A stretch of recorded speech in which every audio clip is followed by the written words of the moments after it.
একটা সময় ছিল যখন সবাই জানতো আমার হাজবেন্ডের কোনো টাকা নাই, পয়সা নাই, ক্যাশ নাই, মানে ওনার চাকরি আছে, উনি চলতেছে, আলহামদুলিল্লাহ আমরা ভালো আছি। তখন তেমন একটা সবাই আমাদের সাথে মিশতো না, কথা বলতো না, অনেক মানুষ তো পরিচয় দিত না, সামনাসামনি বলে দিত। আমার পরিচয় দিতে নাকি তাদের লজ্জা লাগে, তারা আমাকে পরিচয় দিতে চায় না। কিন্তু বছরখানিক না করতে যখন দেখলো যে আমার পরিস্থিতি মানে অন্যরকম হয়ে যাচ্ছে, সব কিছু মানে তারা যা ভাবছে তার উল্টোটা হয়ে যাচ্ছে, তখন সবার মনে হয়েছে যে আমার এখন পরিচয় দেওয়া উচিত।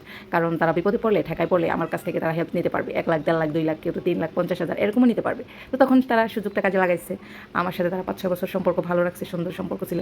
হঠাৎ করে আবার যখন মানে শুনতে পেলো আমি মানে সমস্যায় পড়ে গেছি, আমার অবস্থা একেবারেই খারাপ হয়ে গেছে, ওনারা ভাবতেছে এরকম একেবারে অবস্থা হয়তো বা নাজেহাল হয়ে গেছে, এখন হয়তো আমি তাদের কাছে যাবো, তাদের কাছ থেকে আমি হেল্প চাবো, তাদের কাছ থেকে হাত পাতবো, তখন তারা পোল্টি নিল। পোল্টি নিছে এইভাবে আমার 10 বছর আগের অতীত মনে করাই দিছে, যেগুলো আমি মনে করতে চাই না, ভুলে যাই।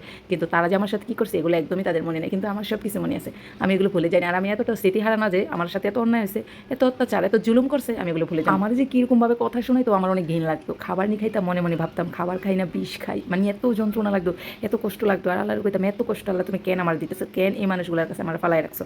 আমার হাজব্যান্ডের যে আমার আয়না রাখতে পারবে না, তার কাছে বিষয়টা এরকম না। সে তখন আমি প্রথম প্রেগনেন্সিতে ছিলাম, সে ভাবছিল হয়তো বা তাদের কাছে থাকলে আমি ভালো থাকবো। যখন ধীরে ধীরে বুঝতে পারলো যে না, তারা আমার ভালো চায় না, খারাপ চায়, তারা আসলে আমাকে সহ্য করতে পারে না, তাকেও না, তখন সে সিদ্ধান্ত নিল না এখানে আর থাকা যায় না।